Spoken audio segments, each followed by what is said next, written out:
Welcome to the Boneyard with Steve Robertson. As always, I am your good friend and host, Steve Robertson. Here on the Hump Day edition of the Yard, it feels like forever since I recorded.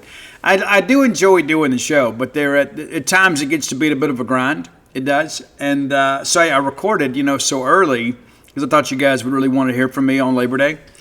And I labored on Labor Day. That's what we do. It's law for people like me. But it's good to be with you. And I'm going to actually record this in parts. This part is being recorded before the coaches show. So I'm going to record, take a break, go to the coaches show, come back and finish up. So you'll have anything that came from Jeff Lebby. We've got some discussion about Kenny Dillingham and Arizona State. We're going to take our first segment, kind of preview Arizona State. We'll have a cool top 10 list for you. And then in addition to that, I'm going to address some things that were kind of in the Mississippi State conversation involving Zach Selman and some of our NIL stuff. I've spoken to Zach. I have spoken to people in the Mississippi State football office, and I've got some information for you.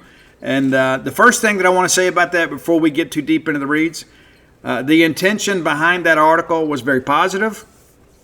I think some people kind of picked and chose a few words they didn't like, and there were a couple statements in there that probably could have used a little more clarity. But guys, I think the most important thing is we got to stop conducting the autopsy, right? We have a segment of our fan base, and sometimes I've been guilty of it too. Okay, we have a segment of our fan base that it's like, man, we want to work so hard to find someone to blame about something that no longer matters. And I think that's really the message now. And really kind of the message from Zach Selman and people in the Mississippi State football office is like, it's about our progress. Look at the progress that we have made. Look at the commitment we have made to football. Not about, hey, we're going to just, come out both barrels blazing and just kind of shooting darts at other people. I mean, that's not, and some people have kind of twisted those words and those comments, I think, in a way that they were not intended. So, again, we'll talk about that a little bit later in the show, but I wanted to get that out there first.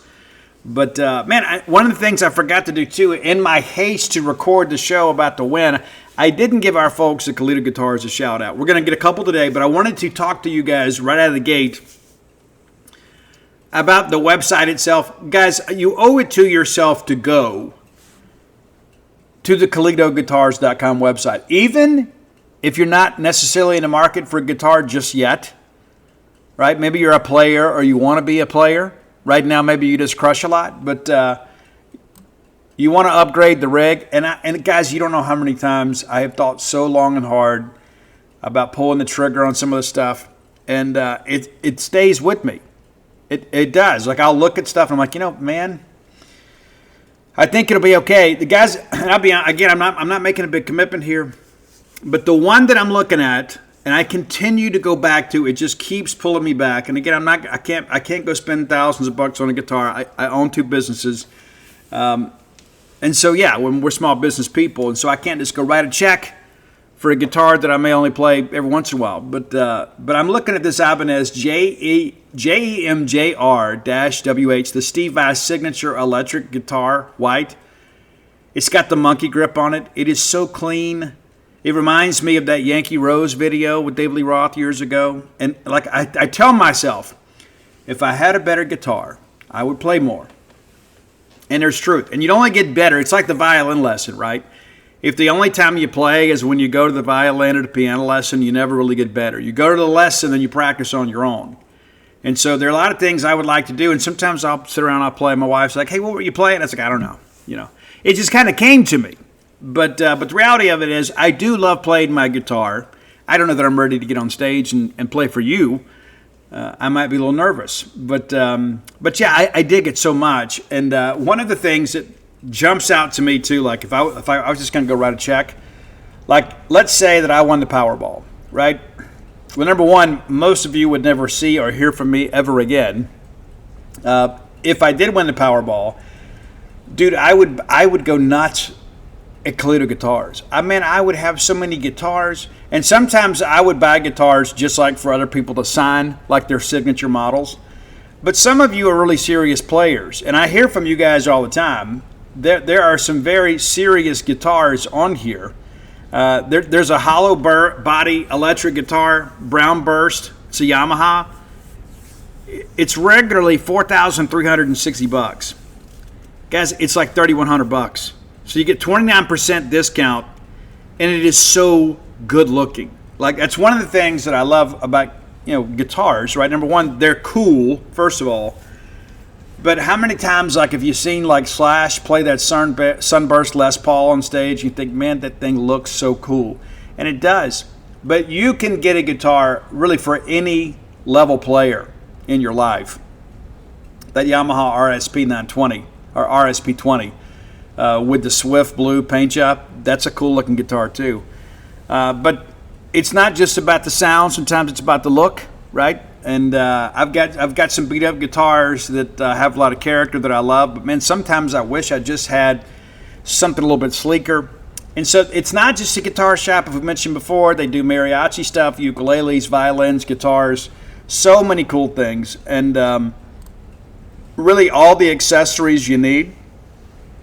And it's interesting too, they've got one of the offers they got right now is a Guild Special Edition Polera Kim Thale model of Soundgarden. Retail MSRP $1,245. They're selling it for $899. Yeah, so again, if you're a Soundgarden guy, you know, like just playing like a room 1,000 years wide, you can play it on basically the same guitar that Kim plays it on. I think that's absolutely outstanding. And one of the things too I wanted to share with you too, there's just a lot that happens, when you have a guitar. There's a lot. I think it makes you a different person. Those are my feelings. It makes you a different person. And so I would encourage you, be sure and check them out. And we'll talk a little bit more about them later in the show. But again, that's KalidoGuitars.com, CALIDO Guitars.com. And use your promo code BSR. Get your 10% off your purchase. No shipping, no sales tax unless you live in the state of Texas. And they make a 5% donation to the Mississippi State Excellence Fund. All right, let's jump right into it. Before we get into our Arizona preview, too, I need to shout out our friends at Bulldog Burger Company. We love them. We do, because they'll nourish us. We put our feet under their table. They just kind of take care of everything. One of the reasons that I go out to eat is because I don't want to do anything, right? Sometimes it's like I just want to go out and get something great that's not fast food. I just want to go get a great meal and get great service. That's the joy of going out, right? Is like I don't have to deal with any cleanup. I don't have to deal with any prep or any cooking. I can just go eat a great meal and then go home. And that's, to me, when Dan and I get to go do something, that's the part to me. It's not just the fact that I don't want her to have to worry about it. Hey, and I let her know early in the day, hey, let's go out tonight. We're going to get something to eat. Let's go to Bulldog Burger Company. And sometimes we get it to go. They do a great job packaging those to-go orders, too. I don't like my food to touch when it's in the delivery container. I don't really care when it's on the plate. I know it's weird, but that's how I feel. They do a really good job there. So if you're looking for like a great dinner to go, you can get it done at Bulldog Burger Company. But there's nothing quite like being there. I get the spring rolls as my appetizer probably 99% of the time because I need that as part of my beauty care regimen. You do too. It'll make you better looking. And then find your own favorites. If you're a newbie to Bulldog Burger Company, go to the Bulldog first. And some people want to like jump in with both feet, and you might bite off a little more than you can chew. But again, for you newbies, let's start with the Bulldog, maybe the Freshman 15, maybe the Bryant, maybe. But be careful. A lot of good choices on there, and you're going to enjoy them all. But I want you to be able to kind of jump in there and enjoy that. Get that chocolate shake to go. You ride that ride home with a smile. 3 great locations to serve you. University Drive in Stark Vegas, Gloucester Street there in Tupelo, Lake Harbor Drive in the Richmond Floyd area. Bulldog Burger Company, the place for people to go to meet. M-E-A-T. Okay, I'm jacked about the game. Listen, this is probably the biggest home game we've had in years. I go back to maybe 21, maybe. In 21. Maybe that's, the last time that we had some real home games of significance. Of course, winning the Egg Bowl in 22 was big, but that was a road game. It was a game that we expected to win. I remember Bo Bounds is my friend, but we argued all year, and I said, you're going to be so shocked when State and Ole Miss end up with the same regular season record. State has the Egg and goes to a bowl game, a better bowl game at Ole Miss. Oh, it's not going to happen. It did. And a lot's changed since then, as you guys are well aware. But a lot's changed at Arizona State, too. And Kenny Dillingham, those guys went 3-9 in 23. And they brought in like 37, 40 transfers and all these new signees and stuff. And they really just kind of flipped their roster. And so in some ways, I kind of feel like they're a year ahead of us. Now, I'm not going to sit here and forecast that Mississippi State's going to go to playoff. That's not at all what I'm suggesting. But I think it's pretty safe to say I think, kind of showed what's possible. If you do great evaluation and really commit to the portal, you have a chance to change the direction of your program. I mean, they're ranked 10th in the coaches poll, 12th on the AP right now, 1 week in. Let's take a quick look back at last year, and then we'll look at kind of what's happened so far. It's just been 1 week. But I like this team after watching them over the weekend. I like them. But they are a different team without Cam Scatterbo, right? We all know. But they opened the year last year, a 48-7 win over Wyoming, and it was really not much to it. Should have been worse, quite frankly. And then they get us 30-23, and of course the edge comes off. They get the big lead at the half, and State kind of rallies there at the end. But there have been so many times that I've wondered, what if Blake Shapen doesn't fumble because they got that scoop and score? Like, what if we just take a sack there and punt? What if that changes things, right? Because they had the juice, and then they built upon it. And give them credit, they made a play to get some separation in the ball game. We ended up losing this game by 7. However, Arizona State did kind of run out the clock in plus territory. But you begin to wonder, like, obviously Arizona State wins the Big 12 anyway, right? But you wonder what this does to kind of the complexion of our season and their season if State's able to win that game. They turn around in 5 days and they play at Texas State. They had to kind of survive that game. They win 31-28. And, it's a quick turnaround and a road trip. Then they go to Lubbock and get beat by Texas Tech 30-22. Kansas comes in. Kansas, pretty good team. Lance Leopold has done a good job there. They get the job done 35-31. They get Utah at the time, who was ranked 16th in the country, 27-19. So you start thinking these guys may be for real. Then they lose at Cincinnati, 24-14. Fickle's not there anymore. It's not supposed to happen. Then they travel to Stillwater and knock off Oklahoma State, double them up 42-21. They get Central Florida. Really a big game. Huge game. 35-31 winners over Central Florida. Then they get Kansas State on the road, and Kansas State was ranked in the top 20 at the time in both polls, and they win 24-14.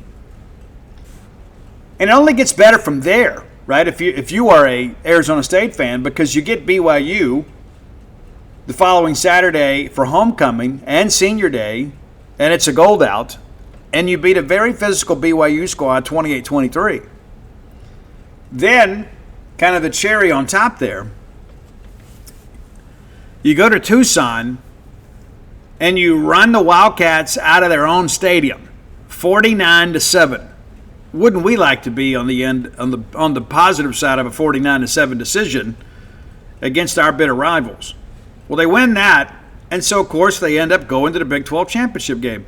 And I don't know that a lot of people thought Arizona State would beat Iowa State. I mean, Campbell and that group's done a good job.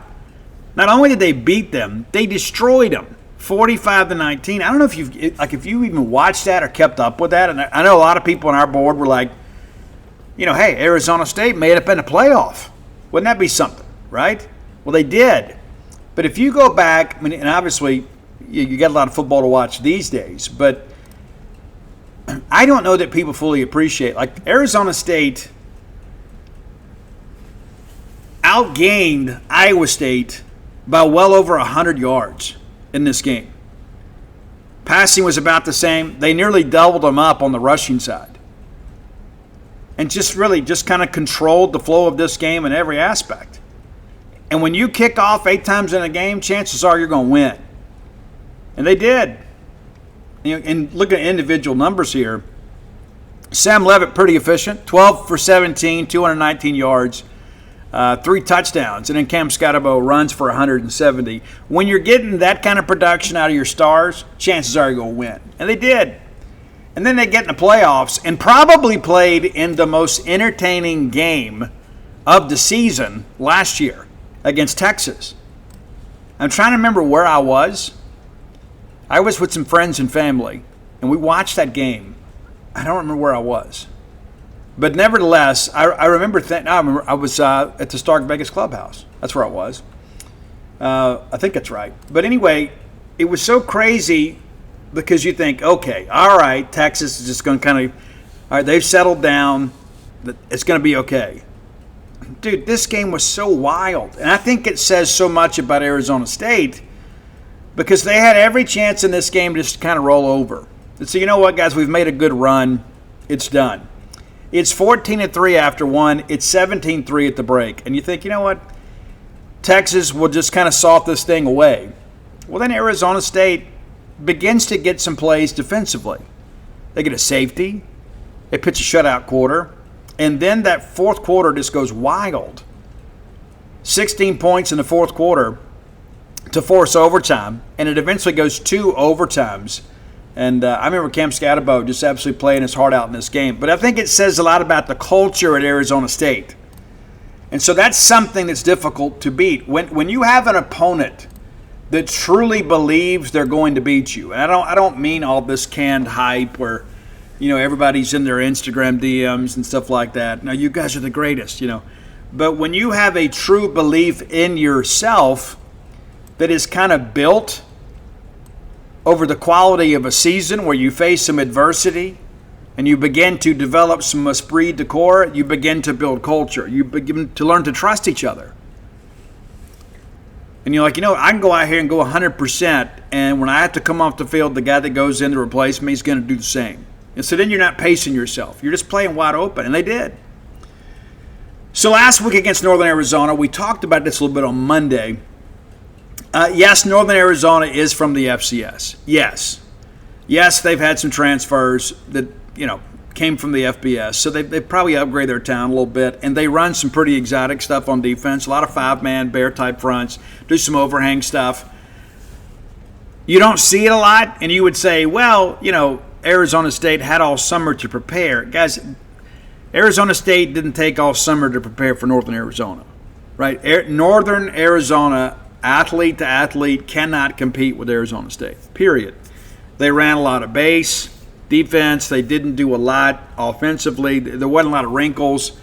And in games like this, and even Kenny Dillingham admitted there's a little gamesmanship because you don't want to show too much in game one.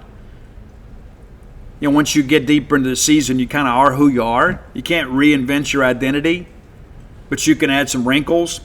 But, yeah, they were pretty vanilla. And if you watch that game, you'll see, kind of like Mississippi State against Southern Miss, you saw a lot of the same plays over and over. And Michael Montgomery from Southern Miss kind of said the same thing about the Bulldogs. They ran like the same 8 plays the whole game.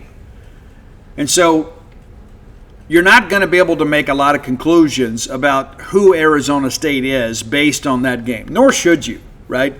It'd be one thing, like if they played Arizona or they'd played Texas or somebody like that where you had to kind of get up on your horse a little bit. They didn't have to do that. But kind of looking back at the numbers, and what conclusions we can kind of draw from that. Not a lot, but it's all we have to work with. And it's sure they get out to the early lead. It's 14-0. But, man, Northern Arizona had a couple of drives where they had a chance to kind of make this thing really interesting. They truly did. And they just kind of weren't able to capitalize. And, again, that's where the difference in the strength and conditioning programs kind of shows up. That's where the quality of your athlete and your roster shows up, right? If I can pick my 22 and you got to play with the leftovers, I'm going to beat you almost every time. This is kind of like that same way. When your 22 are better than their 22, it's tough for them to win. And so as a result, you don't have to go out there and put things on tape. You don't have to go out there and maybe exert yourself or – you just don't. You want to respect the game. You want to respect the opponent. But the reality of it is you're going to hold some things back. That's just how it works. But what's interesting, guys, it was a 14-3 game and then it was a 17-3 game, and then late in the half, Arizona State had a chance to make it a bigger lead. They didn't. And in that second quarter, too, Northern Arizona had to settle for a field goal. They had 2 golden opportunities to score and really make this thing interesting. It very easily could have been 17-10 at the break. And again, you read the fan commentary. People are like, I can't believe we're struggling. You won the game without really having to do a lot of exotic stuff, and you got to be happy with that. And in that third quarter, the first drive of the second half went to Arizona State, and that drive was kind of bogging down a little bit. And on 3rd and 4, Sam Levitt just takes off. They vacate the middle, and Sam's like, I'm going. And he outruns everybody. And that's the thing probably about this game that worries me the most, is that we can do everything right for 4 or 5 seconds on a play, and then all of a sudden it becomes a one-on-one matchup with a linebacker or a safety and Sam Levitt, and maybe we kind of fall asleep a little bit. And he is the kind of guy, I've shared on some shows, he reminds me a little bit of Bo Nix. And what I mean by that is he is a plus runner at quarterback. He is not just a quarterback that is going to get flushed out of the pocket and run ahead like 3 yards and slide. This is a guy that runs like a wide receiver in the open field. He is a tremendous athlete. And we have had some mobile quarterbacks in recent years that have given us a lot of trouble. Sam is also a pretty good passer. Yeah, I mean, he's not getting some dark horse Heisman discussion just based off his running ability. And so, yeah, this is a guy that can make some things happen for them. But that's where I think we have to be especially disciplined. And maybe you do spy him. And I don't, listen, if you're bringing pressure, I think you bring it in his face, or you bring it up the middle, or you bring it blindside. Front side pressure against mobile quarterbacks sometimes is kind of kryptonite for a defense, because when they see it, yeah, they may throw it quickly, but when you've got a guy like Sam Levitt, when he sees it, he's just going to take off, right? And so if your rush lanes don't have integrity, it's going to be a big play, and you're going to have some guys that have run themselves out of the play. I love front side pressure on quarterbacks that are not plus runners, because you influence the quarterback. You force them to get it out early. But when you've got a guy like Sam that can extend plays, and you guys remember we played Bo Nix, I mean, we could not get that guy on the ground. Just couldn't do it. And so that's probably the best player comp from an SEC that I can offer you. But it's an impressive play, and I'm sure it's out there on social media. You can see exactly what I'm talking about. Levitt drops back to pass. There's just not much there, and he just takes off. And you got to think, everybody in the secondary has the angle on him, and he flattens the angle. Just couldn't do it. I mean, you couldn't, and maybe the receivers did a good job kind of decoying that when they saw things break down. You think people react when the crowd begins to roar, but there was really no question about it. And then that makes it a 24-6 game. And from there, and I hate to use the word coasting, but I'm going to, they just kind of coasted the rest of the way. Now, give Northern Arizona some credit. They tried to make a game of it. Of course, they had to play 2 quarterbacks in the game. And then Levitt scores just before the end of the third quarter to make it a 31-13 game. That last touchdown that came from Northern Arizona came in the game's final minute. If you look at it and say 38-19, that's not very impressive. It's kind of like the states of the miss thing, right? They score a garbage touchdown. Northern Arizona scores a garbage touchdown. 38-10, 38-13, 34-10 sound and feel a lot better. Even though you've doubled up your opponent, it just sounds better when you hold somebody to 10 or less points. But, yeah, it's just an interesting matchup for us. And I think this game is going to be won or lost based on what happens when Arizona State has the football and when Mississippi State's on defense. I think we're going to be able to score. I think their defense will make some plays. But I think we, based on last year, have something to prove. Now, they've got some running backs that, of course, that have some talent. They do. One of them, native of Tupelo, Mississippi, Kyson Brown. And guy grew up a Bulldog fan. Came here ringing cowbells. Didn't get recruited by Mississippi State, and he's in the honors college there too. I've had a lot of interaction with Arizona State fans this week. And if you're a subscriber to 247 Sports, let me encourage you, go over there and check out the Sun Devil Source, our Arizona State affiliate. They did do a really nice job over there. And the community's really good, too. And when I say good, I mean, like, we talk football over there mostly. I have worked in some comments about putting Tabasco on your microwave popcorn, but they want to talk football. You know, some other message boards out there that they want to talk about, like it's a Seinfeld episode. It's not really the case over there. There's a few off-topic themes, but by and large, they talk football. But again, small sample size to work with here, but the Arizona State puts up 458 yards of offense. And think about the fact they had 2 huge plays, including a touchdown, that were called back. So they very easily could have gone over 500 yards and possibly around 550. Northern Arizona put up 331 yards. And a lot of that, too, I say a lot, maybe that's not fair. Some of that, a large percentage, came after the game was decided. Again, because the edge comes off, and you play younger players and things like that. But what's interesting from a passing standpoint, and I think maybe this is one of the things that we probably spend a little time on here. Guys, Northern Arizona threw for 242 yards. So an FCS team lines up and they throw it 42 times. Now, 26 of 42, and they throw, the one interception. And Sam threw one, too, kind of late in the game. It was just kind of like a wing and a prayer type thing. But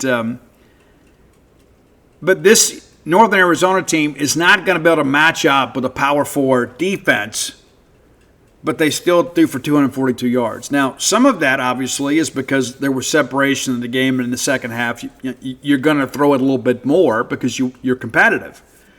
But I think that's something to really consider because Mississippi State is going to throw the football.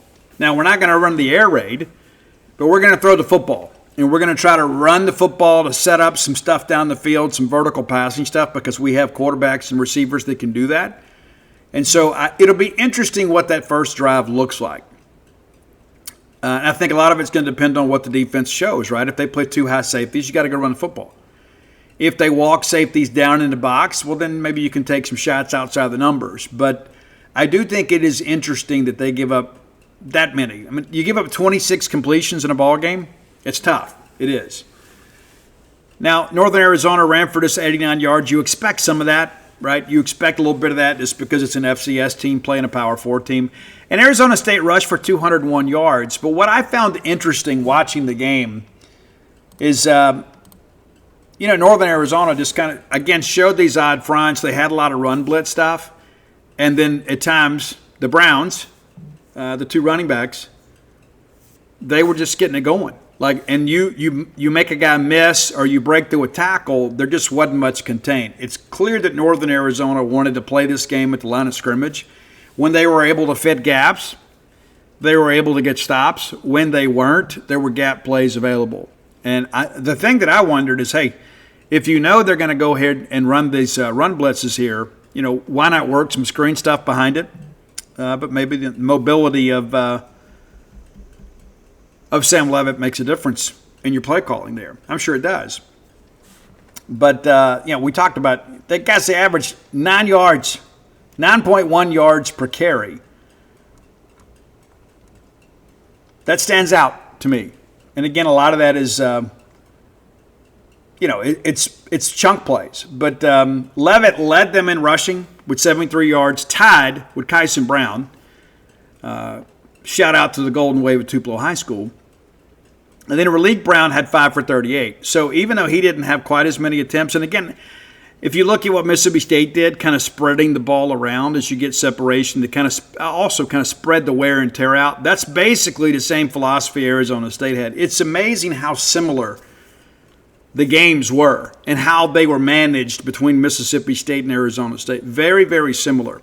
Sam Leavitt, 7 carries, Kyson Brown, 7, Raleigh Brown, 5, and then Kanye Udo with 2. And so just 22 carries, but averaging 9.1 per. Now, it helps when you get that 52-yarder, and then Kyson Brown had 1 for 34. But they had some chunk plays. And I think every running back had at least 19 yards as their long rush. And so that's just, again, they want to run the football. Raleek Brown said in yesterday's media session that that's clear. We have to run the football. Defensively, Jordan Crook led them in tackles last week. He's a guy that's back. He spoke in post-game media, and he said, hey, yeah, we had pretty good performance, but it wasn't up to our standard. I think that's what you'd expect one of your leaders to say. Especially, you give up 19 points to an FCS team and a couple sustained drives. Yeah, I mean, guys like that have some pride, that's how they're going to react. But kind of working through here, one of the guys that flashed to me, and really two guys, Keith Abney the second, I really like what I saw from him on film. But the Montana Warren kid, and both of these guys are DBs, they like to move them around. Like they're part of the blitz package, and they'll blitz out of the slot, they'll blitz off the corner. There's a lot with that I think you can kind of take away. And if you're Blake Shapen, knowing where that's coming from, you know where your check down or your hot read's got to be. So that's interesting. Now, a couple things that I would share with you too that maybe won't make the papers, at least not yet, is yesterday Arizona State's media was allowed to watch some practice, a good bit of practice, but they were like, hey, no injury update, and please don't report on the depth chart. Well, the depth chart, of course, sometimes is kind of a moving target, but the fact that somebody administratively said, hey, we don't want you guys reporting on this, tells me there's an issue, because I've been on the other end of that. And so if we're not reporting depth charts, or we're not reporting, what the line looked like or whatever, then there's some guys that are banged up. We discussed a little bit of that on Monday's show. And so we'll see kind of how things progress. But maybe we'll get more of an update today or tomorrow. But there are clearly some guys that are not 100%. That's the case for us too. We don't expect Reese to play. We don't expect Steen to play for us this week. I think what you're going to see happen is we'll see what happens with Jimothy Lewis. If Jimothy is good to go, then he'll start at left, and then I think Albert will start at right. Luke Work is back, and that's what we've expected, and Levy kind of confirmed that on the teleconference today. So that'll be interesting. But they have had some guys banged up. They have, and we talked about, Moss got the receiver, had a lower extremity injury in the ball game in the second quarter, did not return. What's interesting about that aspect of it is they've got a young man by the last name Hamilton that they've been really excited about too. And if you go look at their boards, they've been wanting to get him on the field. I think there is a good chance that we're going to see a lot of him. Jordan Tyson obviously is the straw that stirs the drink, and he is an SEC guy, right? And I mean that with the highest form of praise. And no disrespect to the Big 12. We're going to see a lot of guys comparable to him the rest of the year. But this is a big-time guy, right? Jordan Tyson, 12 grabs, 141 yards, a couple touchdowns. And his dexterity is freakish. Incredible catch radius, no stiffness in his game. He's just one of these kinds of guys that is a long, lean athlete that can really make you pay. And a lot of times you just kind of throw it up and let him go make a play for you. And that's going to be interesting. I think there is going to be this game within the game, this chess game. You'd love to have Kelly Jones on it. No, I think Kelly Jones physically can absolutely compete with Jordan Tyson. Now, Jordan Tyson, again, is an SEC caliber route runner. So there's some nuance of the game that Tyson will bring that'll be real challenging. But I also noticed, even against Northern Arizona, there were times they would move Tyson to the slot to give him an opportunity to pair up with a safety. And there are not a lot of safeties that are going to be able to run with him. He's what we call a two-stepper, right? I mean, when he gets up to full speed, he can cover, 5 yards, 2 steps.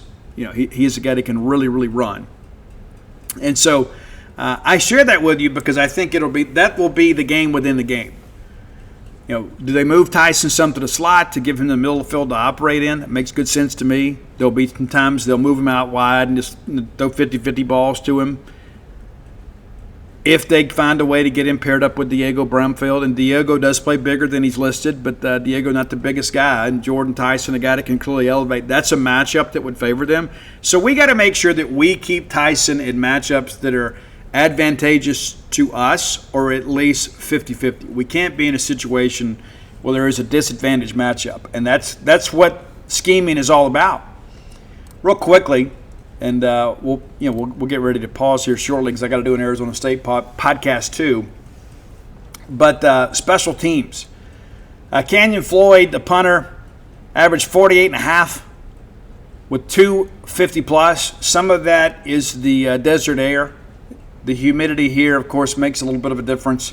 When we went out there and played in Arizona and at Arizona State, you saw our kicking averages go up a little bit too. Kickoffs is one of the things too. They had 3 different guys kick off. 7 kickoffs, they had 3 touchbacks. Now, one of those was kicked into the end zone, but returned. And they got a sizable return out of it. But Canyon Floyd, 4 kickoffs, 64.5 yards. Jesus Gomez, 64. So these, they're touchbacks really because people are making the call. They had Karsten Kiefer came in and kicked. But the reality of it is, I think, again, there will be the possibility for a play to be made in a return game. Now, the hope is Arizona State's not kicking off a lot. But if they're not able to carry it into the end zone in that cool desert air, what's going to happen in the humidity of here? Will that ball come down around the 5-yard line? Or, Jeff Lebby in the past sometimes too. I mean, anything close, we just fair catch it. But I think if you're Cliff Odom, you got to say, you know what? We may get a chance here to make a play. And you got Davin Booth, obviously, and Ant Evans that are guys that are really good kick returners. So you get the opportunity. Maybe you can do some things there. We talked about Jesus Gomez. He missed 1 field goal, and it was 57 yards. And the one he made, 36, was a little bit of an adventure. But hey, in the box score, it's right down the middle. But I do think special teams is going to be a factor because of the fact that I expect this to be a very competitive game. Now, Arizona State, when they're rolling, if they come out and establish the run and kind of put you in a situation where you have to defend multi-dimensional, where you can't make them one-dimensional, and I think they're so skilled offensively that's going to be difficult to do, to make them one-dimensional, it can be interesting, to say the least. I think that they are a team that's very, very talented. I don't know that the wide receiver depth has really been exercised yet. It may be different, this week.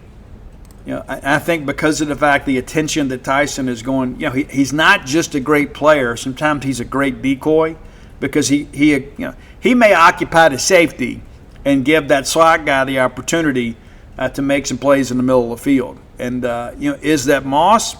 Is that Hamilton? We'll see. But kind of looking back at the receiving numbers last year, guys, Jordan Tyson was 1,101 yards last year. The second leading receiver on that team was Cam Scatterbo. And then from there, the production falls off a good bit. Xavier Guillory had 22 grabs for 339 yards and 5 touchdowns. Shimon Mateer is a tight end. He had 32 grabs last year, so that's clearly a matchup that they'll want to exploit.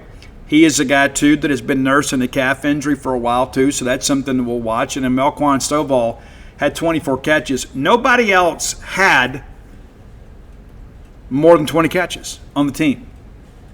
So, again, the depth of that group is still really left to be determined because even last year in a playoff situation, they checked it down a lot to the running back and to the tight end.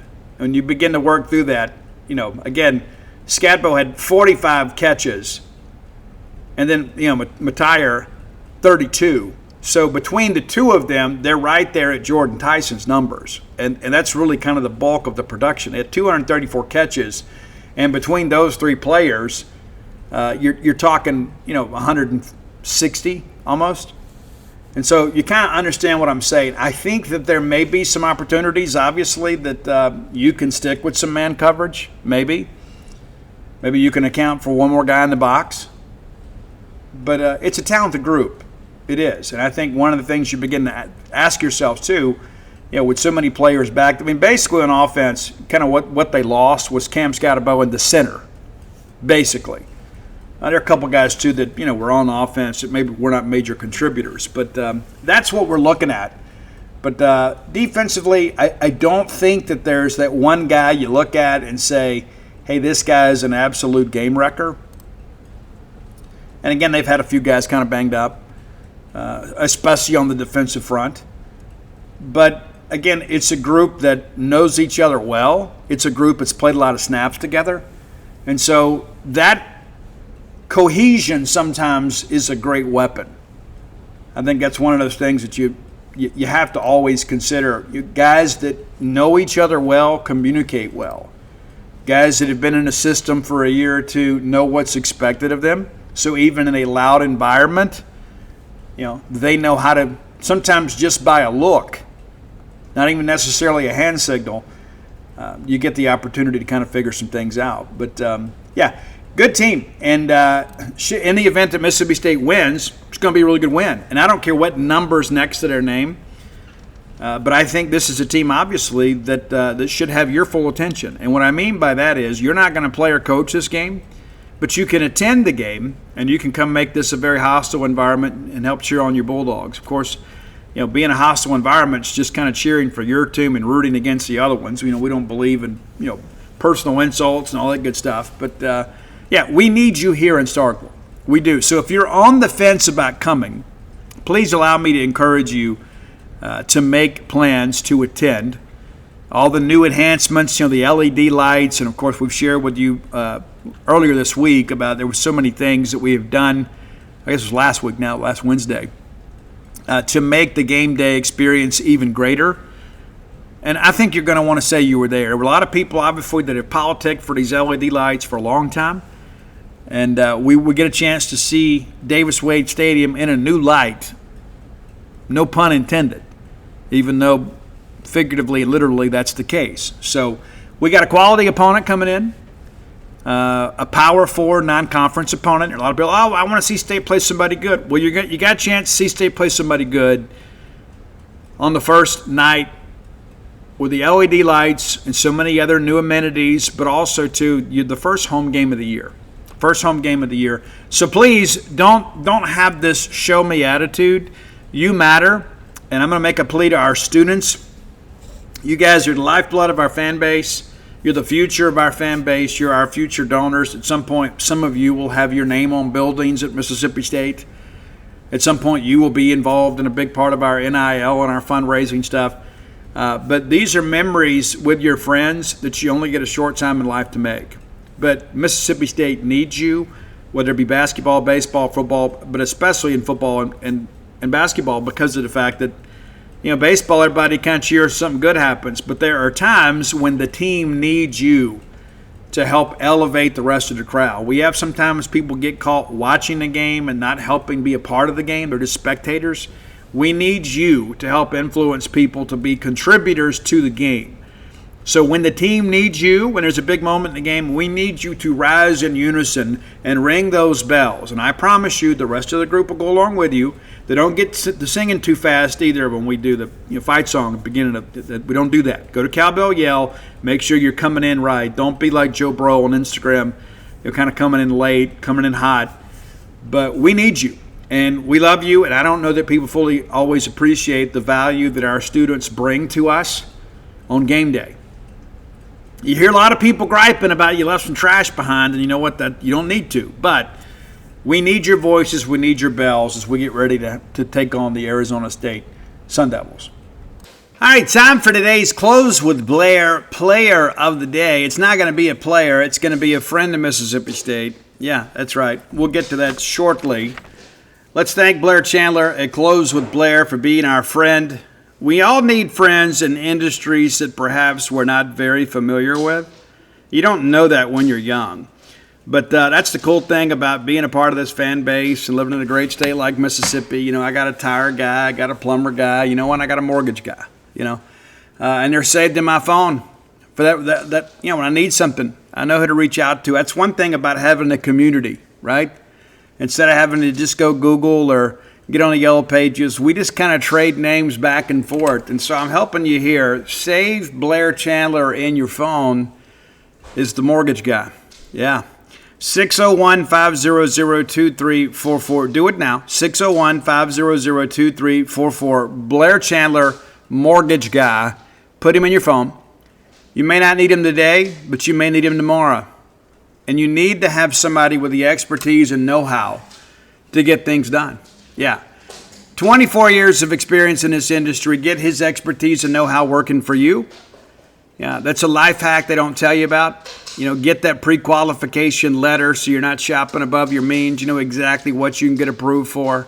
It helps you too. You do all those Zillow searches and things like that. You get so excited. You need to know what's in your price range. And once you do, you begin to make some real decisions about your next move in life. So whether it's your first home, your next home, or your retirement home, Blair Chandler is the name to know. Hit him up today, closetheblair.com. Be sure and let him know you heard about him on the show. That's right. He's a regular Boneyard listener. He is a jam band guy, but don't hold that against him. Okay, he's a great mortgage loan originator. All right, your Mississippi State player of the day is Charlie Winfield. We're going to talk about Charlie a little bit more later in the show. But I don't know that we do enough to kind of shout out Charlie for the job that he's done. And what I mean by that is, how many of you, honest to goodness, how many of you would basically just kind of go on hiatus from your regular job to start a collective to help Mississippi State?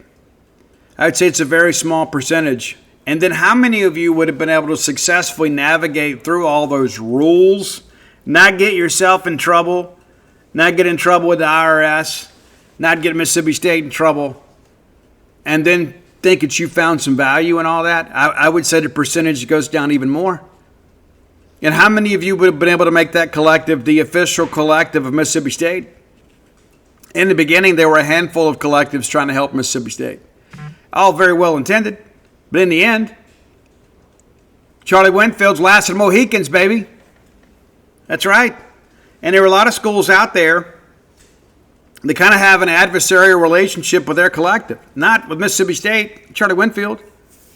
It's not. And it blows my mind to think that a guy, a very successful practicing attorney here in Starkville, would say, you know what, let me just kind of work part-time at my regular job, and I'm going to go work full-time with this. And Charlie, God bless him, has probably put in more hours than maybe anybody other than me in the last few years. But I can tell you, Charlie Winfield loves Mississippi State. We love Charlie. We would not be in the position we're in right now if it wasn't for Charlie Winfield. There's no ifs, ands, or buts about it. And anybody that tells you otherwise is absolutely ill-informed. Charlie Winfield, your Mississippi State player of the day. Brought to you by closetheblair.com. Okay, time for today's top 10 list. Is always brought to you by Kalito Guitars. I promised you a second shout out. And we owe it to them. And the thing that I love about Kalito Guitars, besides the fact that I get to do some online shopping, I really, really, really want that Steve Vai Ibanez. I really do. I don't need the big signature edition. I don't need to go spend thousands of dollars, but I really, really want that guitar. I really do. And that's what happens. Like when we kind of get fixated on something, you start thinking you can see yourself playing it. You can just feel it in your hands. You look at it. And Steve Vai was one of my heroes. And I think, man, I just really want that. I'm not a serious player, but, man, I really want that guitar. Give yourself a little incentive. Go pick out a guitar. I'm not saying you got to go buy it today. Go to KalitoGuitars.com, CALIDO guitars.com. Go look. Do a little window shopping, and then all of a sudden you start thinking, you know what, maybe I will pick up that extra shift. You know what, maybe I will do this. Or maybe I got some things around here maybe I can sell that I'm not using anyway and get myself a great rig. Man, that'd be great, wouldn't it? Stop thinking about it. Start being about it. Visit Kalito Guitars, and we'll give you that great promo code BSR. That's beautiful, Steve Robertson. That gets you a 10% discount off your purchase. It gets you no shipping. It gets you no sales tax unless you live in the great state of Texas. And they make a 5% donation to the Bulldog Excellence Fund based on your purchase price. What a great deal, right? And how fortunate are we to have Kalito Guitars is our guitar shop. Again, it's not just a guitar shop, but it's just a lot cooler to call it the guitar shop than the music shop, even though, again, they're kind of a full-service retailer. Check them out for your string instrument needs. They can help you out. And again, they're Bulldogs through and through. Matter of fact, they're going to be on their way to town. Going to be part of the ball game. How cool is that? Kalito Guitars, your Mississippi State guitar shop. All right. Time for today's top 10 list, as I mentioned. And we have a request. We've had a good run of requests. And thank you guys for that. You would think, 5 years into this thing, I would run out of ideas, and perhaps you would run out of ideas as I open up a cold Coke Zero. Yeah. But no. Sometimes you guys send in some challenges, and some of them are a little silly. And so I kind of put a pin in them. I kind of park them for a while. But this one was very interesting to me. This comes to us from Candace and says, Steve, I recently saw a reel on TikTok about songs that mentioned the band in the lyrics. What do you think? What kind of list could you put together? P.S. I think your hair is cool. Well, thank you, Candace. I think so too. And one of the things that I don't do is waste my time thinking about how other people wear their hair. I don't. And so anybody out there that says, I wish Steve would get a haircut, yeah, well, wish in one hand and you know what in the other, and see which one fills up first. Because when I worked for Fox Sports, I had to get haircuts all the time. And I told my wife, I said, if I ever get away from these people, I'm never getting a haircut again. And she thought I was just being hyperbolic there. She didn't realize I was serious. She believes it now. Yeah. So let me think here for a second. What's it been, 12 years? Yeah, 12 years since I've had a haircut. I got hair older than your kids. Yeah, it's true. It's true. And this is my hair in its most natural form. What would happen if you stopped brushing yours? What would happen? This is what happens when I quit brushing mine. But nevertheless, thank you, Candace, for the compliment, and thank you for the request. And yes, I think I can put this together, but I can tell you it's not all rock songs. Some of it's top 40, starting with number 10. And we're going to go pretty quick because we got a lot of ground to cover. Number 10, how about Wang Chung? Everybody have fun tonight. And you know the next line in the chorus is everybody Wang Chung tonight. I don't know how we Wang Chung, though. I know how we can have some fun. I don't know how we Wang Chung. Is that some kind of weird thing I don't understand? But it was a hit, and I think mainly because that video was so weird. It's true. Number 9. And some of you would want this song higher. I'm going to be honest with you. It's probably my least favorite song on Kill 'Em All. And you're going to judge me for it, and I'm prepared to be judged. But it's Whiplash from Metallica. They mentioned the name Metallica, obviously, in the song. But a lot of people love it. I like the live version better. And I think a lot of it's because maybe Elektra didn't put much money into production value of that album. But it's a great song live. I just don't think the album version is one of the better. I love No Remorse, man. You guys never give No Remorse any love. No Remorse is a great song on the Kill 'Em All album. You know it is. You just don't want to bring yourself to admit it. No Remorse is legit. Number 8, back to the pop era. The name of the band, Big Country. The name of the album, Big Country. The name of the song, Big Country. And there's really not anything country about them other than the fact that they live in a big country tree. My friend Benny Bruce that founded the Molly Ringwalds, he used to sing that song for them. He thought it was so cute and clever. I need to check in on Benny, I really do. Number 7, we've had this before, and maybe it's because of our Ozzy motif. For a while we're still in that mode, but it's Black Sabbath. The album is Black Sabbath. The band is Black Sabbath. The song is Black Sabbath. They're really the first heavy metal song ever heard by many people on the great planet Earth. Number 6, back to the beginning, back to 1980 for this band with the original singer. It's Iron Maiden. Again, the album is Iron Maiden. The song is Iron Maiden. That's track number 8, the last song on the album. And the band is Iron Maiden. Number 5, I kind of had to contort this one just a little bit, and I think Candace would forgive me. We hadn't talked about Motley in a while. Right? And so we work Motley in. And how do we work Motley in, Steve? Well, back on the Girls, Girls, Girls album. And there's a cool shirt they had back then. I haven't been able to find the one that's exactly like it was back in 88, 89. 88, I guess. But it's Motley Crue's Bad Boy Boogie. And there's a line in this song that says, you better lock up your daughters when the Motleys hit the road. So they're referring to themselves, and we get Motley in. We're going with it, thumbs up from The Judge from Russia. Number 5, Motley Crue's Bad Boy Boogie, which is kind of a silly song, to be honest with you. It's not one of my favorites on that album. Girls, Girls, Girls album isn't one of my favorite Motley albums, just so you know.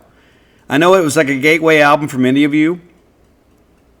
And it's good, but it's not great. Just my personal feeling. I don't think it's as good as Shout, Too Fast for Love, certainly not as good as Dr. Feelgood. Just my feeling. It's better than Theater of Pain. But many of you, and the Girls, Girls, Girls video is amazing. It is. It's amazing. And the song is amazing. And we've had a great time with it over the years. It still stands up.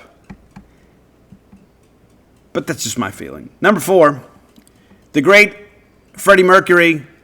And again, this technically fits the motif. It's Queen's Killer Queen. I love the harmony on this one too. I do. There's just something about Freddie pushing that vocal forward. And it's just kind of got a little bit of pizzazz to it. Number 3, you weren't expecting this one, and you should. And I've recently had a chance. I love to talk music with young people. I really do. Because I like to educate and inform, but also, too, there's so many of them, like they know some of the songs and some of the bands, but don't know the stories. And they love them. They're captivated. That or they're just kind of obliging me. But as I shared with them, when Licensed to Ill came out, I was in high school. It changed so much, man. It's like all of a sudden, this band, like out of nowhere, like in the beginning you thought it was a gimmick. You didn't realize that they actually had bars, but they do, as the kids say. But it's Beastie Boys, You Gotta Fight for Your Right to Party. I guess Fight for Your Right is the name of the song technically. But you gotta fight for your right to party because, Mom, you're just jealous. It's the Beastie Boys. Number 2, and I suspect some of you would probably have forgotten about this one, but this is a great song. And for many of you, it was your gateway song to one of the best bands of the late 80s, early 90s. They're still outperforming. They don't have the classic lead singer. They should, but I don't have to live with them. It's Skid Row. And right now you're indexing in your head. What song is he talking about? Well, it's the first one. It's Youth Gone Wild. Because Park Avenue leads to Skid Row. But number 1, and there was a bunch of these, bands, songs, titles, same. I got to go with Bad Company. I got to go Bad Company, Bad Company as the best song that mentions the name of the band in the lyrics. So there you go. Bad Company's Bad Company. Of course, it's been covered by Five Finger Death Punch and many others, but it's hard to beat Paul Rodgers vocally. I mean, it really is. Paul is one of those great blues singers, and it's so interesting. Like, a lot of people have a tough time calling people like Paul Rodgers and Robert Plant and David Coverdale blues singers. They are very much blues singers. And so I think what you're really kind of confessing is you don't know a lot about music, and that's okay. You can enjoy it and not know the ins and outs of all of it. But nevertheless, that's your top 10 list for today. Again, brought to you by closewithblair.com. We love Blair. We do. Your mortgage guy. Lock him in your phone under Blair Chandler, mortgage guy. All right. Next segment of the show brought to you by Campus Bookmart. I will be at Campus Bookmart signing books this weekend from 12 to 3 before the football game. So if you're out shopping this Saturday before we go beat Arizona State, you can come by and pick up some signed copies of books and come by and see my smiling face. I'm smiling most of the time. I'm not like an idiot, I guess opinions vary, but I'll be at Campus Bookmart this weekend, 12 to 3, and then we'll mosey on over to Davis Wade Stadium to cover the football game. If you can't make it to town, I get it. You can order those books online when you make the rest of your Mississippi State purchases. As a matter of fact, we could even get them personalized for you. Just call in, speak to them, and say, hey, I got an online order. Can you have Steve sign it while he's there? We're happy to do that for you. We'll personalize it, whatever you want. Well, within reason, But nevertheless, Campus Bookmart, that is your one-stop shop for Mississippi State merch. Next time you're in town, go by and see their smiling faces. If you come see me, I'll give you the complimentary hug. If you can't make it to town, again, campusbookmart.net, promo code BSR, which gets you Free shipping on all orders over $75. Any order less than $75, absolutely incomplete. Okay. I want to spend a little time talking a little bit about kind of what's happened in the background and really on message boards and stuff. And the first thing that I want to say is I need everybody to take a deep breath, okay? Take a deep breath. Okay? You with me? Just take a deep breath. We all love Mississippi State. It's one of the reasons we listen to this show. There's some other people that listen to the show because they're obsessed with me, obsessed with Mississippi State.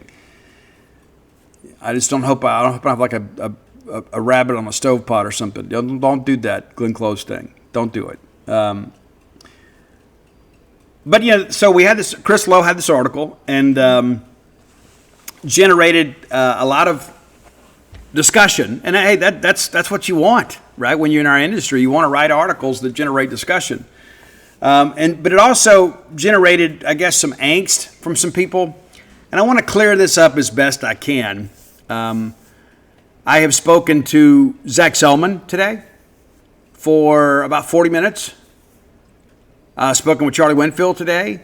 I've spoken to some people, Mississippi State football today. I feel like I've got a good handle on this. And the first thing that I want to tell you right out of the gate, Chris Lowe didn't do anything wrong. Chris Lowe reported what he was told or what he uncovered. And it's not a controversial article. I mean, it's not a big deal, okay? It's a very positive article. And it's basically about where we've come from. And so, again, as soon as that, I woke up yesterday morning, I started getting these phone calls from people that are upset about something I haven't even read. And I'm like, can you slow down a little bit for me here? What's happening? What's going on? What are we upset about today? And so some numbers were released that were not entirely accurate. And that's true, okay? That is true, okay? And it wasn't anything willful, right? It wasn't anything malicious about it. Like, the only person that truly knows everything that we've done over the course of this NIL stuff is Charlie Winfield. He's the only one that knows everything. And it's true. It's one of the reasons he's our player of the day. He's the only one that knows for sure.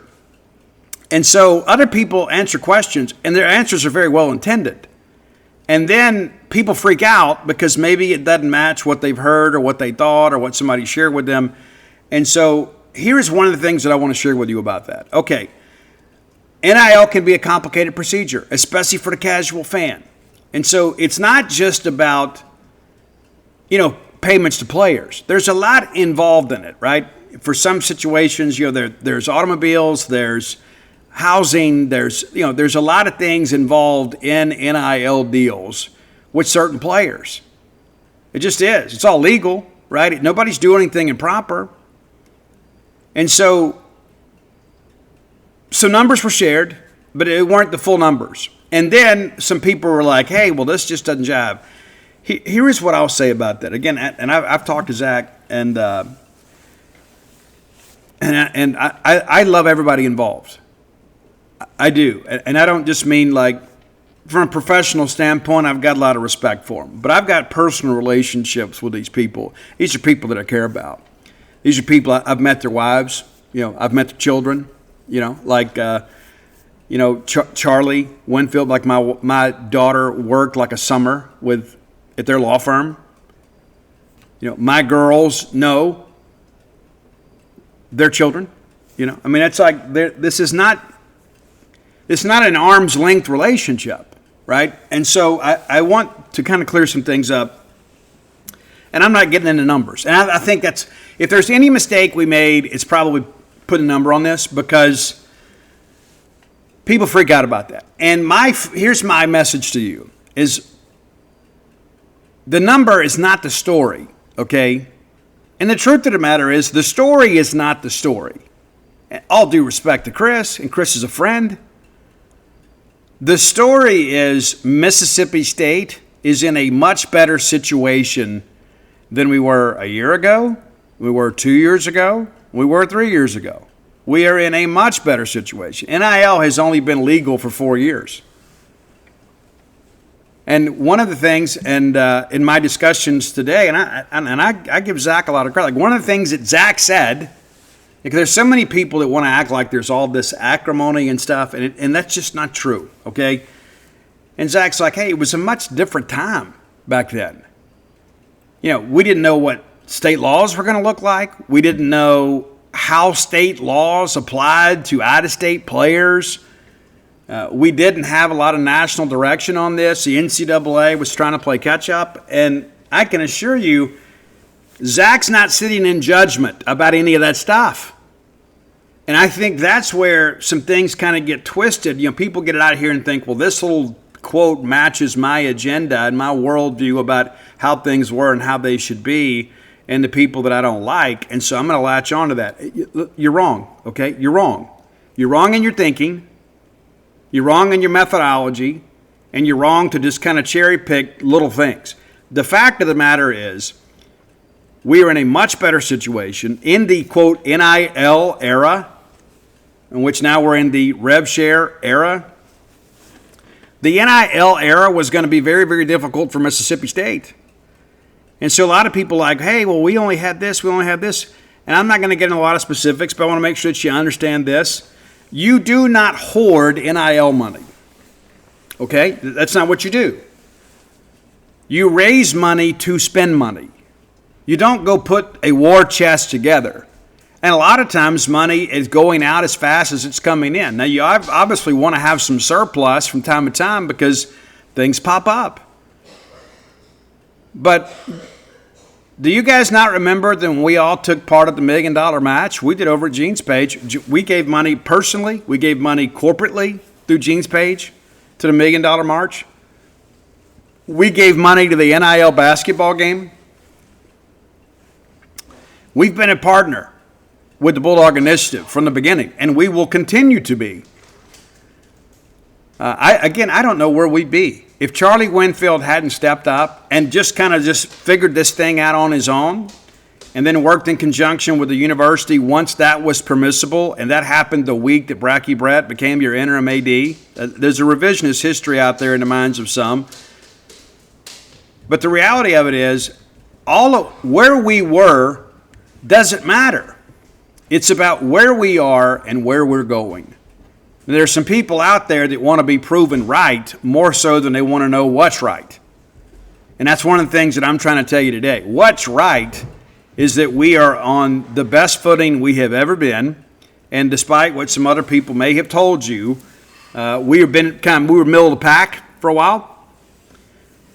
And it took us a while to kind of get our feet under us. And Zach Selman, of course, has been a willing partner with Charlie Winfield.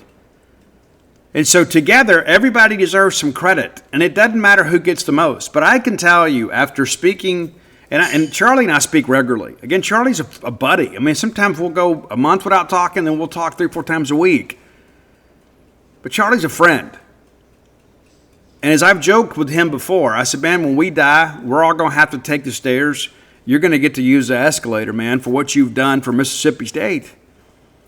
But I can tell you this, Charlie Winfield doesn't want any credit. He just wants Mississippi State to do well and to win.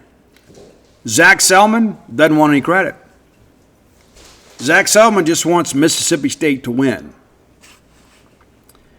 And I think it's important that we kind of ask ourselves, what do we want?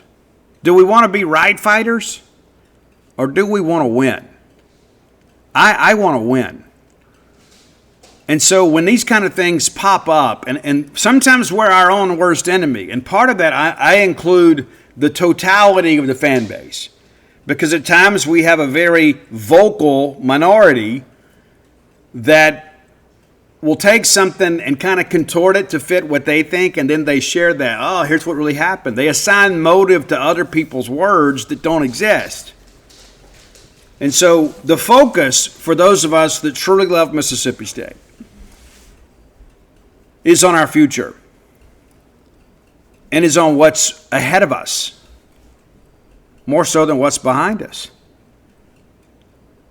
I think every one of us right now, if we can stop all of the pettiness and say, you know what, Steve, you know what I want most of all right now? I mean, what I want right here today is I want to score one more point than Arizona State does on Saturday. That's what I want right now. And then we'll go deal with the next week, right? but we have some incredibly generous donors that have been on board with NIL since the beginning. Incredibly. And people forget the fact that we had that big push that time to get to $5 million. Maybe you've forgotten that.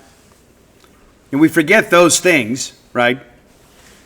And it's kind of, it's the only agenda we should have is winning, graduating our players, building upon that success, improving our facilities, improving our ability to go out and procure other players.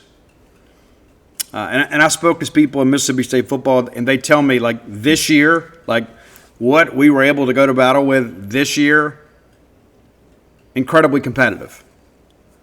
The first year they get here, we're playing catch up a little bit, right? And we have to flip a roster that was not anticipated the year before. We didn't think when we promoted Zach Arnett that we were going to have to fire him and then flip the roster in less than 12 months. We didn't know that. And quite frankly, I don't know that we had the resources to do that successfully. And I think the evidence kind of shows that. Guys, let me tell you this. I don't care if we put $100 million in the roster last year. We went 2-10. The rest is just details. Every bit of it is just details. And so rather than just kind of go finding a quote or a report that gives us what we believe is some gotcha moment, that's not helpful to Mississippi State, man. It may make you feel good in the moment, but what if you really won? I want Mississippi State to win. I want Zach Selman to win. I want Charlie Winfield to win. I want to win. I want you to win. I want everybody wearing maroon and white to win. Even if you don't like me, I still want you to win, because if we all win together, I think a lot of this noise kind of clears itself up. And that's one of the things that I absolutely hate, is when there is division within the fan base and we're at odds. And listen, it's one thing for us to debate play calling or coaching changes and things like that. And, that's it's just like when we finally made the decision to move away from Chris Simonis, we hired O'Connor. Well, we're unified in baseball now, for the most part. I mean, there's a few people out there that just want us to bulldoze the stadium and never give a dime to baseball. That's true. And you say, but Steve, that's a little bit over the top. No, there's some people that feel that way. They don't think we should ever give anything to baseball. And I don't know if when they were a student here that some diamond dog danced with their girlfriend at Rick's. I don't know if that's the case. I don't know who touched them and harmed them. But we're a baseball school, and that hurts some feelings for some reason. And but that's the reality of it. But we love football. We do. We all do. And I think I speak for all of us. We'd rather have a national championship in football than anything else. Because the residuals that come with that, number one, it's very difficult to do. But the residuals that come with that, right? The season ticket renewals, the donations, people are like, yes, we finally did it. The exuberance that comes with that would far exceed anything else. Like, even if Vic Schaefer had won the national championship in women's basketball, as great as that would have been, it wouldn't have been the national headline that a national championship in football would be. And as much as I love baseball, many of you do. And look, hey, it's a great deal to us, but outside of the South, for the most part, they don't really care, Not that we're playing for them. We're playing for us. But if you begin to think about, what a national championship in football would mean to Mississippi State, it's difficult to even fathom how beneficial that would be for us. I don't think there would ever be anything bigger in the totality of Mississippi State athletics than winning a national championship in football. We're a long way from that. But when I begin to look at like Arizona State last year, again, I'm not forecasting that we make the playoffs. But if you look, they were 3-9 the year before and not picked to do exceptionally well in 2024. They end up in the playoff. I'm not saying we're going to end up in the playoff. But we're kind of following that same model. And my hope is that Jeff Lebby and his staff's evaluations are going to be comparable to what Kenny Dillingham's were last year. But I think it's important for us, again, just take a breath. Take a breath and let's focus on what matters most. Because I can, for a full day, yes, I couldn't get anything done. I had to turn my phone off. because people are freaking out. And I'm like, why are we freaking out about this? A lot of people, well, we were told this number and there's this number. And, we just got to give each other a little grace, man. And I can tell you that everybody involved is doing what they're supposed to be doing. Nobody has been a bad steward of your money. Nobody is out there just kind of feeling like, you know what, this is no big deal. It is a big deal. We understand that. It is. But let's all take a deep breath and let's get ready to go play Arizona State, right? I mean, we got to stop doing this to ourselves. We have to. We have to. And sometimes I think we're just kind of waiting, and then all of a sudden something happens and somebody gets involved, and next thing you know, there's all this outrage. And I think a lot of it's because we're scared to lose. It's like, let me focus on this because I want to get outraged about this, because if we lose this weekend, then I'd be like, well, no wonder we lost. I got some friends, man, that I love dearly, but man, they're always laying the groundwork to come back and say, I told you so. So let's stop chasing the noise and the rabbit trails and things of that nature. And so, and to put it succinctly, there were some numbers that were put out there that weren't completely accurate, but it wasn't with ill intent. Nobody out there has an agenda, and then when you begin to talk, oh, that's right, okay, yeah. At the end of the day, the numbers don't matter. What the numbers were a year ago, 2 years ago, 3 years ago, 4 years ago, 100 years ago, don't matter. All of that is a means to an end to get us to winning football games. And we have an opportunity this weekend to have one of the biggest wins that we've had in recent years. So let's please train our focus on that. Let's all come together. Let's all stop this, okay? This is the last time I'm talking about this. Let's stop this and let's move forward with what really matters, and that's what happens on the field. Wins and losses. That's how everybody is judged. That's how history will judge this coaching staff, this era of football, this athletic department. Wins and losses. Nobody's going to say, you know what? Let it be said, let it be written. These guys kept a really good yard. Nobody cares about that stuff. It doesn't matter. I mean, I guess their neighbors do. I don't care. And let it be said that he always had a pocket watch. Who cares? You win, you lose. End of list.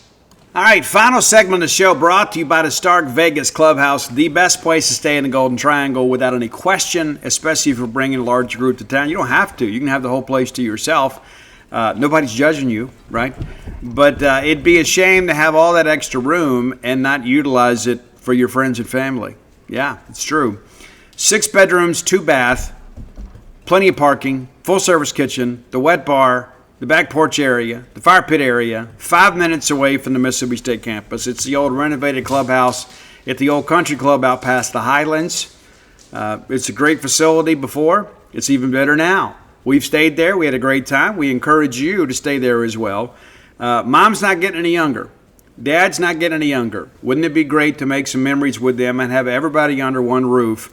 And if you're ball game folks, I mean, instead of having everybody just all over the county in different Airbnbs and hotels, maybe save a little money rather than getting 6 hotel rooms. How about everybody just stay together? And you can congregate, you can cook together, you can just enjoy that downtime together. It's a wonderful experience to stay at the Stark Vegas Clubhouse, if I can get it out. Google the Stark Vegas Clubhouse. When you do, their booking options will pop up. You can book through Airbnb. You can book through VRBO. But if you want to save some money, book through the Evolve website and use promo code BSR10. That's Beautiful Steve Robertson, the number 10, 10, BSR10. Get you 10% off your stay. And again, 5 minutes away from the Mississippi State campus. Check out their Facebook page for more information and to see pictures of all the amenities available to you and your guest, the Stark Vegas Clubhouse. Let's take a quick look at kind of where we are with our betting lines right now around the Southeastern Conference. Week 2, no Thursday night games. Everybody's playing on Saturday. You know, we had the Missouri Central Arkansas game last week. Texas, that's 11 a.m. kick on Saturday, broadcast on ABC.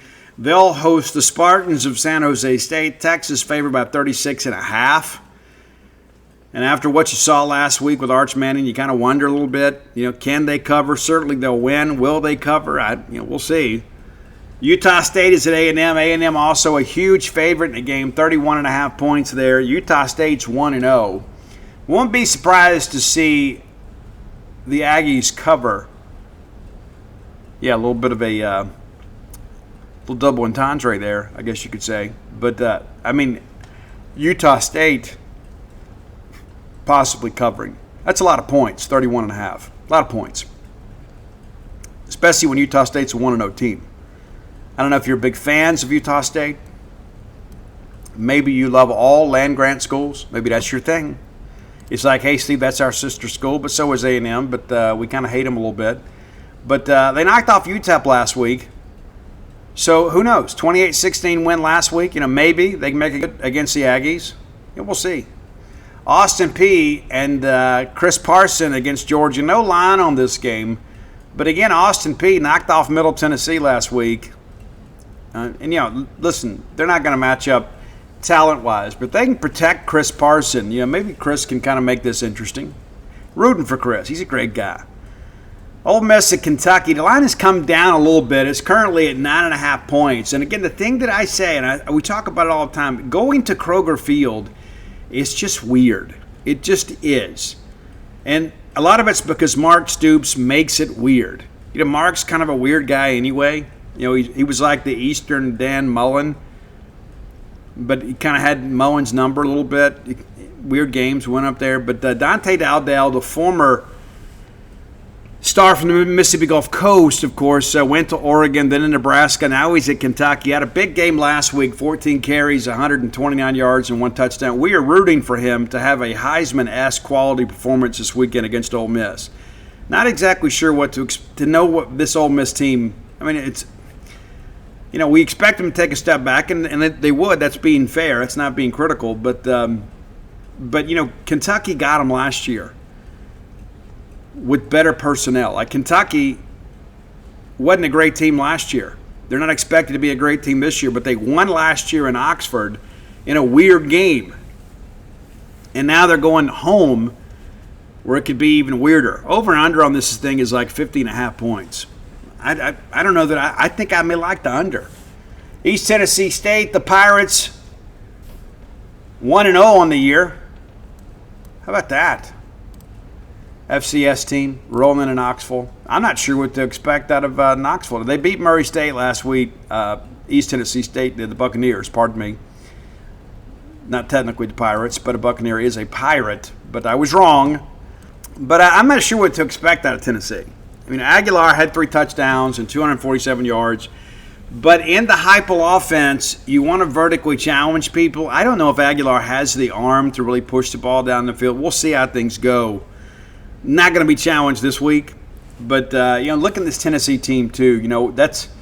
It's a huge game for us this weekend. And you start thinking about the possibilities. If you win this weekend, you got a real possibility of being 4-0 when Tennessee comes to town. Next week, Tennessee plays Georgia. Then they get UAB. And then they come to Mississippi State. So we're the first road game for them. There's always something with that. But could be a battle of 4-0, 3-1 teams. We'll see kind of how things go. I don't think Tennessee can beat Georgia. And you never know what kind of shape they're going to be in after that Georgia game. Kansas at Missouri. I'm excited about this one. I am. You said, well, Steve, how excited can you be about a Missouri game? I love the Kansas-Missouri basketball rivalry. Missouri currently favored 6.5 points in this game. I don't know if you've kept up with Kansas. They started before everybody else did. They knocked off Fresno State. They got Wagner last week. You don't know anything about this team other than the fact that they've only allowed 14 points combined. And Jalen Daniels could be interesting. Yeah. Talented quarterback. Can Kansas make that a game in Como? Again, the spread's not substantial. But I think this is a test for Missouri. I like Missouri, but, man, I tell you, this could be a very entertaining game. That's going to be 2:30 on ESPN2. The 3:15 game, they always pair that up. They always have that dog of a game. Florida is a 17.5 point favorite against South Florida. The Bulls, of course, early beat Boise State like a drum. Won't be surprised at all to see them make this a game. If that number 13 ranking next to Florida's name, I'm just not buying it. I'm just not. Arkansas State and Arkansas again getting together for the very first time ever on the football field. A historic game because for years the Razorbacks wouldn't play them. They knocked off Southeast Missouri 42-24 in week 1. So this could be, it's a historic game. They'll play in Little Rock, and they'll have a big ceremony. The Razorbacks favored by 23.5. I think they cover easily. South Carolina will host South Carolina State. I talked about this on the genespage.com message boards today, but Zay Hardy was the guy that flipped from us to South Carolina on signing day last year. Defensive tackle out of East Mississippi. Did not make the trip last week when they went to Atlanta to play Virginia Tech. Not currently listed on the 3-deep chart at South Carolina. So is he injured?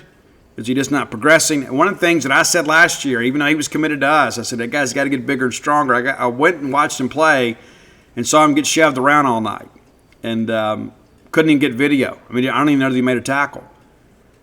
But South Carolina, currently number 10 in the country. Are you buying that? I'm not. I think they're good. I don't think they're great. No line in that game. Louisiana Tech is at LSU. This will be a fun one. LSU, of course, huge win against Clemson. That's going to really, really pay some dividends for them when the playoff rankings come out because of the fact I think Clemson is going to be very good in their league. And LSU will kind of ride the wave of that. A road win against a team that could win the ACC. If LSU handles their business, they've got an opportunity to get in the playoffs and feel pretty good about life. Louisiana Tech, of course, they'll be all jacked up, but man, LSU's a 37.5-point favorite. I just don't know that they can pair up. And that LSU defense is elite. Watching them against Clemson, you know what I'm talking about. Arizona State at Mississippi State, that line is now 6.5. It started at 10 with some books, but it's now under a touchdown. I suspect that'll be the case.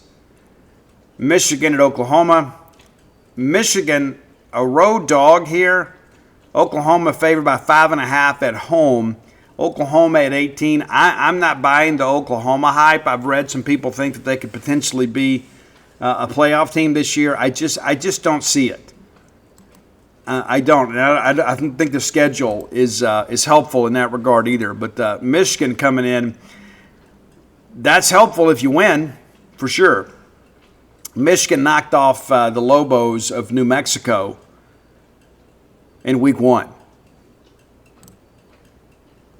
Yeah. Ball State's at Auburn. 43.5-point favorites is the Tigers. That's a lot of points.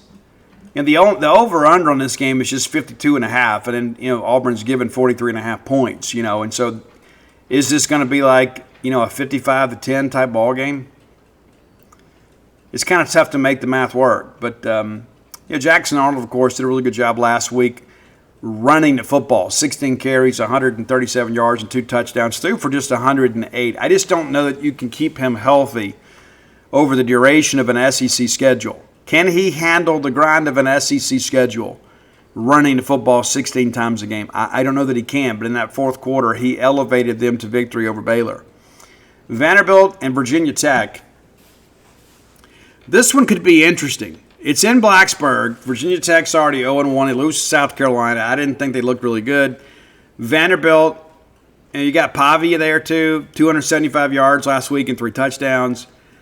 I kind of like Vanderbilt in a minor upset here. I think Vandy is going to be good enough in these types of games, whereas used to it was just kind of like you just kind of check the box.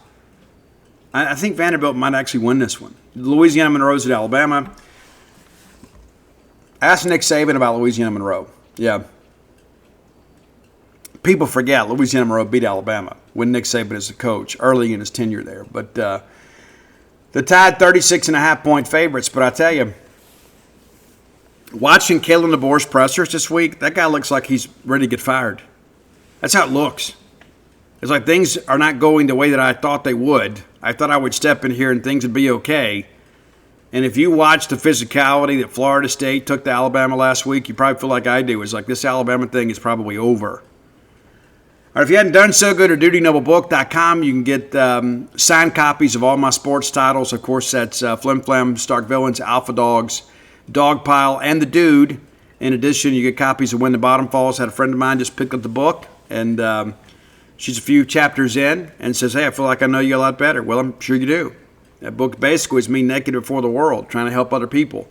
If you're a person that maybe needs some inspiration, if you're a person that wants to learn more about recovery, or perhaps you need to be in recovery or you're in recovery, it may be a good book for you.